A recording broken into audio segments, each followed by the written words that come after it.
Hello everyone, তো আজকে আমরা আমাদের ছাদের উপরে একটা বারবিকিউ পার্টি করতেছিলাম। তো আমার ফ্রেন্ড এইখানে ও সব মশলা ব্লেন্ড করে নিল। ব্লেন্ডার করার পরে এখানে আমরা টক দই দিয়ে দিলাম। এখন সব কিছু মাংসের সাথে মাখাবো। তো মাংসের সাথে মাখানোর জন্য আমাদের যা যা প্রয়োজন সব কিছু নিয়ে রেডি। আর এখানে দাঁড়িয়ে আছে আমার আর একটা ফ্রেন্ড। তো আমরা 3 ফ্রেন্ড মিলে এখানে কাজ করতেছিলাম। আর ও এইখানে এখন সকল প্রকার মশলা রেডি করতেছে। আমি লেবু কাটতেছিলাম, লেবু চিপে একটু রস দেওয়ার জন্য। তো সব কিছু রেডি করার পরে এখন আমাদের মাংসের সাথে এটা মাখানোর পালা। তো সেই কারণে আগে থেকে সব কিছু চেক করে নিচ্ছিলাম ভালো মতো যে সব কিছু ঠিক আছে নাকি। তারপর আমরা এটা মাংসের সাথে মাখানো শুরু করি। তো দেখতেই পাচ্ছেন ও পুরোটাই এটা মাংসের মধ্যে ঢেলে দিল। আর অল্প একটু বাঁচায় রাখছি, সেটা পরে ব্যবহার করবো আমরা।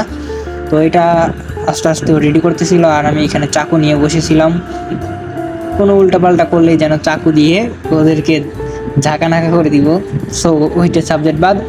আচ্ছা, তো আমরা এখানে সব কিছু কমপ্লিট করার পরে এখন যাব আমাদের ছাদে যাওয়ার জন্য। সব কিছু কমপ্লিট করে সব কিছু গুছিয়ে নিয়ে ওদের বলতেছি সব কিছু রেডি করতে। সো সব কিছু রেডি, এখন আমরা ভাবতেছি যে কখন যাব। আর ও দেখাচ্ছে যে মাংসটা কেমন হয়েছে। তো আশা করি মাংসটা ভালোই ছিল।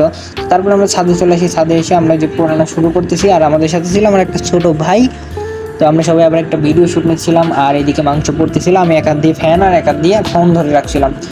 তো দেখতেই পাচ্ছেন যে আমার পরিস্থিতি, আমি এখানে পুরোই একদম মুরগি হয়ে গেছি। তো তারপরে এই মুরগিটা পোড়াচ্ছিলাম আর আমি নিজেও মুরগির মতো বসেছিলাম। এখানে করার কিছু নাই, কারণ আমাদের কয়লাটা ছিল একটু ভেজা। তো এটার কারণে একটু সমস্যা হচ্ছিল আমাদের। যাই হোক, ওটা কোনো ব্যাপার না। তো আমাদের মুরগি ফাইনালি এদিকে কমপ্লিট হইলো, আর অল্প একটু বাকি। তো এখন তো আগুন লাগিয়ে দিছি, এখানে ধোয়া উঠছে। আর গাইস, আমরা যত পরিমাণ কাজ করতেছিলাম তত আরো মজা পাচ্ছিলাম, আনন্দ পাচ্ছিলাম। তো যাই হোক, এখানে আমাদের সম্পূর্ণ কমপ্লিট। এখন আমাদের খাওয়ার পালা। এখানে আমাদের সস ঢালা হচ্ছিল আর এখানে ছিল আমার ফ্রেন্ড একটা মেয়োনেজ বানিয়েছিল। তো সেটা অনেক মজা হয়েছিল। তো আমরা এখন খাওয়া দাওয়ার পালা, খাওয়া দাওয়া খাচ্ছি, এনজয় চিল করতেছি। আর এইরকম ভিডিও পেতে আমাদের ফলো দিয়ে রাখুন।